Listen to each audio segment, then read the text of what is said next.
जय हिंद आप सभी को। सबसे पहले क्वेश्चन नंबर 1 देखते हैं। कंप्यूटर में डेटा की सबसे छोटी इकाई है, तो कंप्यूटर में डेटा की सबसे छोटी इकाई बीट है, बाइट है, टेराबाइट है, गीगाबाइट है।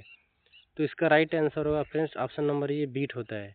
देखिए 8 बीट अगर मिलेगा तो 8 बीट मिलकर आपका 1 बाइट बनाएगा। कितना बाइट बनाएगा? 1 बाइट।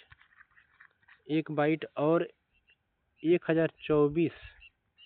1024 बाइट मिलकर आपका बनाएंगे 1 किलोबाइट यानी 1 केबी। और 1024 केबी मिलकर आपके बनाते हैं 1 एमबी। और 1024 एमबी मिलकर आपके बनाते हैं 1 जीबी। 1 जीबी और 1024 जीबी मिलकर 1 टेराबाइट बनाते हैं। तो इसमें पूछा सबसे छोटा डेटा इकाई हो तो वो बीट होगा। ऑप्शन नंबर ए सही होगा।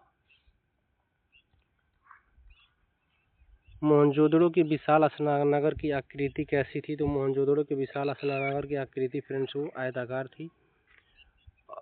ये इस तरह का स्नानागार का मतलब होता है उस समय में लगभग 5000 साल पहले जो सिंधु घाटी सभ्यता थी। तो मोहनजोदड़ो का मतलब होता है मृतकों का टीला। मोहनजोदड़ो का अर्थ होता है मृतकों का टीला। और यहाँ पे 20 कह सकते हैं कि इस समय इसको स्विमिंग पूल हम बोल सकते हैं। तो इसमें दोनों तरफ से सीढ़ियाँ लगी हुई थी इसमें उतरने के लिए। इसकी एक विशेषता ये थी। और इसका जो शेप था वो आयताकार था। और देखिए उस समय सिंधु घाटी सभ्यता में ना जो सड़कें थी वो एक दूसरे को आस की तरह ही समकोण पर काटती थी। घरों में नालियों में पानी बहाने के लिए अच्छी खासी व्यवस्था थी, यानी हर घर में नाली थी आधुनिक तरह से। और सिंधु घाटी सभ्यता में आप देखेंगे तो कोई मंदिर नहीं पाया गया, अब तक कोई मंदिर उसमें नहीं पाया गया है।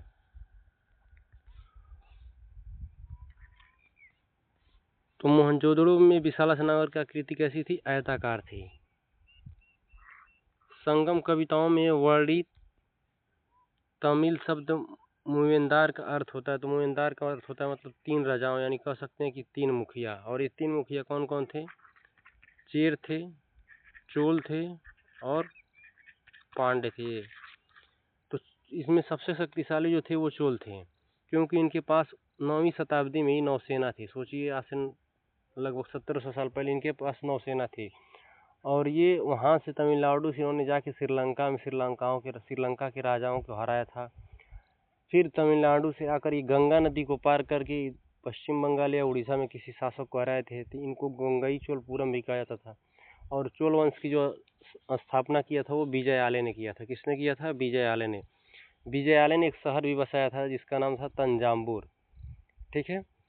तो संगम मूवेंदार का अर्थ होता है 3 मुखिया। और ये 3 मुखिया कौन कौन थे? चेर थे, चोल थे और पांड्य थे। चोलों की जो सबसे बड़ी खासियत यानी विशेषता थी, ये शहरी सभ्यता को ना प्रमोट करके ये ग्रामीण यानी इनकी जो प्रशासनिक व्यवस्था थी ग्राम स्तर पर थी। और ये ग्राम स्तर पर व्यवस्था थी इनके पास।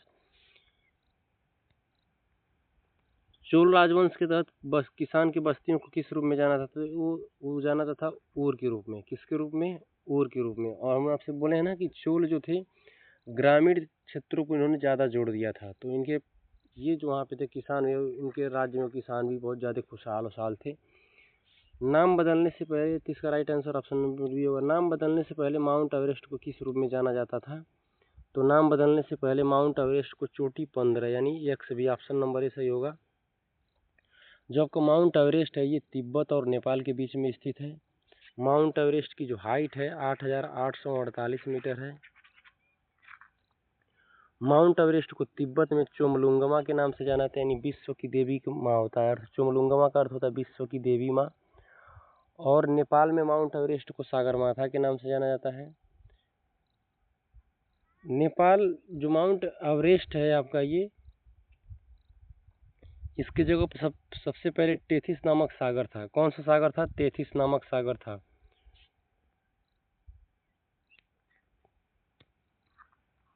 भारत ने किस देश के साथ पंचशील समझौते पर हस्ताक्षर किया था? ये चीन के साथ 1954 में किया था। और तब प्रधानमंत्री पंडित जवाहरलाल नेहरू थे। भारत में पिन कोड पोस्टल इंडेक्स कब शुरू हुआ था? पिन कोड यानी पोस्टल इंडेक्स जो आपका ये पिन कोड होता था ये 15 अगस्त 1900 15 अगस्त 1972 को शुरू हुआ था। पोस्टल इंडेक्स कोड कब शुरू हुआ था? 15 अगस्त 1972 को। भारत के संविधान में लिखित में से कौन सा अनुच्छेद समानता के अधिकार से संबंधित है? समानता के अधिकार से संबंधित है, तो इसका राइट आंसर होगा अनुच्छेद 14 से 18। समानता के अधिकार की बात करता है। अनुच्छेद 14 में क्या कहता है कि विधि के समक्ष हर कोई कानून के नज़र से सभी लोग बराबर हैं, सब कोई समान है कानून की नज़र से। अनुच्छेद 14। अनुच्छेद 15 क्या कहता है? इसमें धर्म, लिंग, जाति, जन्म के आधार पर भेदभाव प्रतिषेध है। अनुच्छेद 16 क्या कहता है? लोक नियोजन एवं अवसर की समानता, यानी सबको नौकरी पाने का अधिकार, सबको फॉर्म देने भरने का अधिकार, सबको एग्जाम देने का अधिकार, यानी सिर्फ नागरिकों की बात करता है यहाँ पे, विदेशियों की नहीं। अनुच्छेद 17 में क्या है? अस्पृश्यता यानी छुआछूत का अंत है। किसी को भी छुआछूत से पूरी तरह से इसमें संविधान में वर्णित यानी वर्जित कर दिया गया है। कोई छुआछूत करेगा तो वो कानूनन अपराध है एक तरह से। अनुच्छेद 18 क्या है आपका? उपाधियों का अंत है। उपाधियों का अंत का मतलब कोई अपने तरफ से नहीं कहेगा हम राष्ट्रपिता हैं, हम राय बहादुर ये हैं, तो अपने तरफ से कोई उपाधि नहीं ले सकता। जैसे महात्मा गांधी को राष्ट्रपिता सुभाष चंद्र बोस ने कहा था, तो अब संविधान बनने के बाद कोई किसी को उपाधि नहीं पा सकता कि कोई उपाधि जैसे PhD कोई डॉक्टर उक्टर है तो कर रहा तो उसको उपाधि मिल सकती है, डॉक्टर उससे आगे लिखा जाएगा, लेकिन उस तरह से कोई उपाधि नहीं पाता। तो अनुच्छेद 18 क्या? उपाधियों का अंत। अनुच्छेद 19 बहुत इंपॉर्टेंट है। अनुच्छेद 19 में क्या दिया है आपका? प्रेस की स्वतंत्रता, यानी अनुच्छेद 19 में आपका 6 प्रकार की स्वतंत्रता दिया है। वाक्य में अभिव्यक्ति की स्वतंत्रता, आपका बोलने का अधिकार है, अपनी बातों को रखने का अधिकार है, आप एक राज्य से दूसरे राज्य में यात्रा करने का अधिकार, आपको व्यवसाय करने का अधिकार, आपको संगम या संघ बनाने का अधिकार, आप शांतिपूर्ण आप आंदोलन कर सकते हैं, लेकिन उसमें हड़ताल का अधिकार नहीं है, हथियार के साथ नहीं है। तो अनुच्छेद 19 इस तरह से इम्पोर्टेंट है। अनुच्छेद 21 क्या है आपका? जीवन का अधिकार, इसमें आप शादी कर सकते हैं, आपको सोने का अधिकार है। अब अनुच्छेद 21 में पूछ रहा था, दरोगा वाले में पूछा है 15 की सेकेंड शिफ्ट में कि आपका सोने का अधिकार किस में दिया है, तो अनुच्छेद 21 में आपका सोने का ही अधिकार दिया। अनुच्छेद 21 में शिक्षा का अधिकार दिया गया है। तो इस प्रश्न का राइट आंसर होगा ऑप्शन नंबर बी 14 से 18 समानता। बहिष्कृत हितकारी सभा की स्थापना कब हुई थी? तो बहिष्कृत हितकारी सभा की स्थापना कहाँ हुई थी? ये बॉम्बे में हुई थी। आप हमें बताइएगा आगे आत्माराम पांडुरंग ने किस सभा की स्थापना किया था? इसका ऑप्शन कमेंट में करिएगा, आप लोग इसका उत्तर कमेंट में दीजिएगा। कौन सा जल मार्ग श्रीलंका को भारत से अलग करता? तो पाक जल मरुड़ श्रीलंका को भारत से अलग करता है। ये आप देखेंगे भारत का मैप है, नीचे आप देखेंगे दक्षिण भारत, यहाँ श्रीलंका है और यहाँ पे आपका अंडमान निकोबार है। बीच में यहाँ पे आपका पंबन ब्रिज है यानी आदम सेतु है। तो यहीं पे आपका पाक जलमरूद स्थल, यहीं पे मन्नार की खाड़ी भी है आपका, यहीं पे मन्नार की खाड़ी भी है। श्रीलंका जो आपका आज़ादी मिली थी 4 फरवरी 1948 को श्रीलंका को आज़ादी मिली थी। श्रीलंका के प्रसिद्ध बंदरगाह है हम्बनटोटा, जिसको चाइना ने लीज पर लिया है। तो हम्बनटोटा श्रीलंका का बंदरगाह। श्रीलंका में आपकी नकदी फसल ज़्यादा होती है, जैसे चाय हो गया, नारियल हो गया, यहाँ पे इस फसल ज़्यादा होती है, नकदी फसल। यहाँ पे अंडमान निकोबार में आपका 2004 में सुनामी आया था, ये पूरी तरह से डूब चुका था। और भारत का सबसे दक्षिणतम बिंदु कहाँ पर है? अंडमान निकोबार में है। कहाँ पे? इंदिरा पॉइंट नाम है उसका। क्या नाम है? इंदिरा पॉइंट नाम है। मन्नार की खाड़ी भी आपका श्रीलंका और भारत के बीच में ही पाई जाती है। पंबन ब्रिज भी आपका यहीं पर है। रामेश्वरम भी आपका यहीं पर है। धनुषकोडी भी आपका यहीं पर है। तो कौन सा जलमार्ग भारत श्रीलंका को? तो ये पाक जलमार्ग श्रीलंका और भारत को अलग करता है। Question number 11। पृथ्वी अपने धुरी पर 1 घंटे में कितना डिग्री घूमती है? तो पृथ्वी अपने धुरी पर ही 1 घंटे में कितना डिग्री घूमती है? हमें पता है कि पृथ्वी 360 डिग्री घूमती है पूरा, कितने देर में? 24 घंटे में। तो हम इसे काटेंगे 12 से, ये 12 से काटेंगे 30 आ जाएगा, इसको 12 से काटेंगे 2 आ जाएगा, यानी पृथ्वी 30 डिग्री घूम रही है 2 घंटे में। तो यहाँ 2 से काटेंगे इसको तो ये 15 डिग्री आ जाएगा। 1 घंटा में पृथ्वी कितना डिग्री घूम रही है? 15 डिग्री। अगर 1 घंटा का मतलब होता है 60 मिनट, 60 मिनट यानी पृथ्वी 15 डिग्री घूम रही। तो अगर काटेंगे 15 से 4 मिनट, यानी 4 मिनट में पृथ्वी 1 डिग्री घूमती है। तो यहाँ पे पूछा सिर्फ घंटे का, तो घंटे का 15 हो जाएगा। और उस तरह से पूछता कि पृथ्वी 1 डिग्री घूमने में कितना समय लेती है? तो 4 मिनट का टाइम लेती है। काजू उगाने के लिए कौन सी मिट्टी उपयुक्त है? तो काजू उगाने के लिए आपकी में जो मिट्टी है वो लेटराइट मृदा होगी। ऑप्शन नंबर सी इसका सही होगा।